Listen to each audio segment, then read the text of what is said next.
na ako. Ang dami namin bit-bit. Ganito pala pa may anak. Hindi na kasi yung mga ibang tao. Wala namin ang buong nursery room.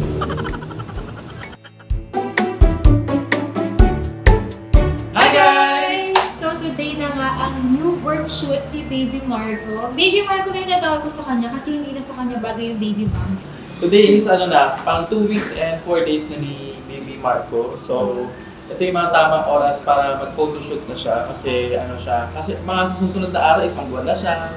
So, ibang shoot naman yun.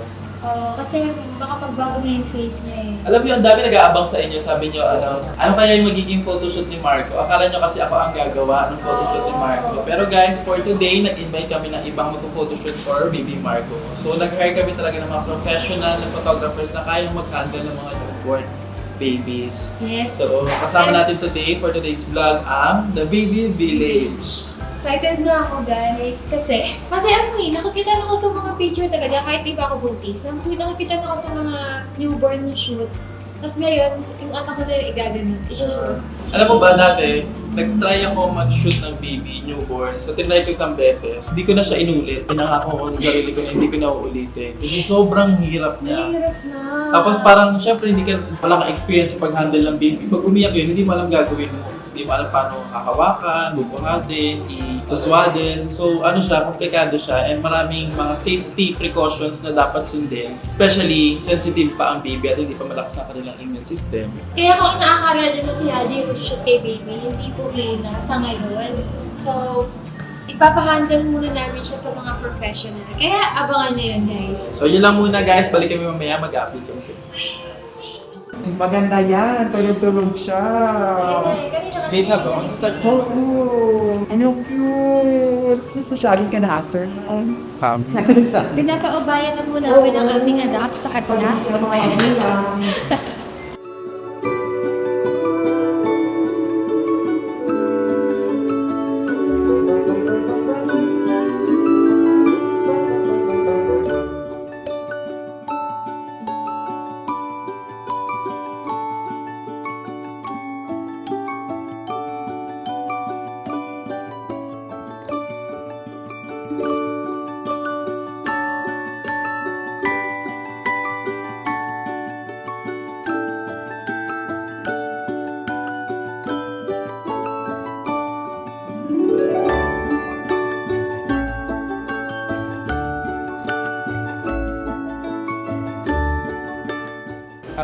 Lasing na siya, tignan niyo. Ganyan siya pag lasing.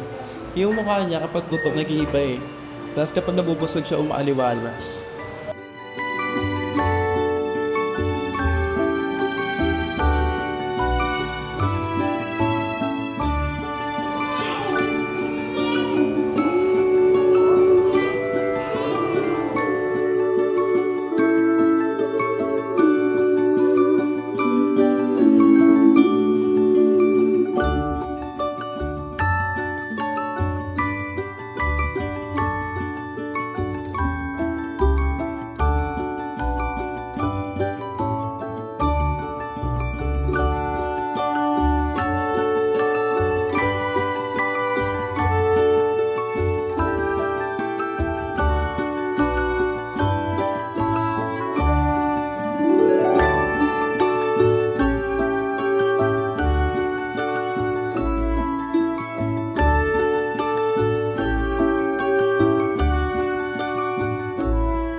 Hi guys! I'm Jay, the founder of the Baby Village Studio. So we have branch sa Taguig and Quezon City. Kasama ko po ang aking partner na si Sir Ron. The Baby Village started 2017. Wala kami before studio. Nito lang kami nagkaroon ng studio 2023. Ang amin talagang mga kinikater is mostly mga newborns, pre-birthday, then milestone. So every month na photoshoot for the babies. Bago ka maging newborn photographer, kailangan may mga training ka. So nowadays, may mga training na sinusunod sa baby safety, newborn safety, tsaka mga do's and don'ts when handling newborns. So importante talaga na magkaroon ng training yung isang newborn photographer para at least maiwasan natin yung mga risk na mangyayari in the future. So first na ginagawa namin for the newborn session, guys, of course kami, kailangan healthy kami, wala kaming sakit, fully vaccinated kami, updated yung mga vaccine namin, para at least ikaw mismo, foundation ng studio mo, kailangan ikaw ay healthy. Kasi knowing that your subject is baby, kailangan talaga ikaw is healthy and safe. Sa ibang photography, guys, makikita nyo yung subject nila, pinipicturean nyo lang, dinadirect nyo lang. Ito, guys, sa newborn, sobrang kailangan focus ka sa baby. Kasi habang nagpipicture ka, kailangan gumagana lahat ng 5 senses mo eh. Gumagana yung pandinig mo, gumagana yung pandama mo, yung pang-amoy mo, kung may poop ba siya. Kailangan lahat yun during the session, alert. Kasi we don't know kung ano na yung status ni baby, di ba?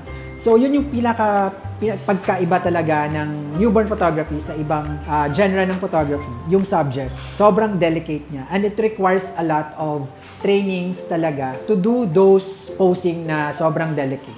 Bago kami pumunta sa bahay, sinasabihan na namin yung mga parents na mag-ready ng personal hygiene ni baby like milk, burp cloth. And then sa amin, so when it comes to conceptualization, ayun, kailangan collaboration with the parents and then the photographer para maganda yung experience nila. So lahat provided namin sa swaddle, sa costume, sa layouts. Yun talaga kung may request yung client, yun, pinagbibigyan namin. Sometimes yung mga layout na gusto nila is connected din sa couple. Ayan. So para pag nakikita nila sa baby nila, oh, it's a dream come true. Sa package namin, we have maternity, newborn, monthly milestone, pre-birthdays. Yun, pwede nyo siyang i-book. So, halimbawa, nanganak ka na. So, we do the newborn session, 7 to 14 days, or under 1 month. Then, kung gusto nyo pang magkaroon pa ng milestone si baby, pwede nyo siyang per month. So, monthly. Para makita nyo yung progress ng growth niya. So, guys, sa lahat ng mga gustong magpa-newborn and gustong magkaroon ng update, lalo-lalo na sa photos ni Baby Marco, you can visit our page, The Baby Village Studio. And then, we have also website, www.thebabyvillagestudio, and sa TikTok, guys, doon makita-kita tayo ng mga kalokohan natin, mga video, mga BTS sa mga newborn photography. Kaya huwag kayong mawawala sa milestone ni Baby Marco. Marami pa tayong mga pasabog.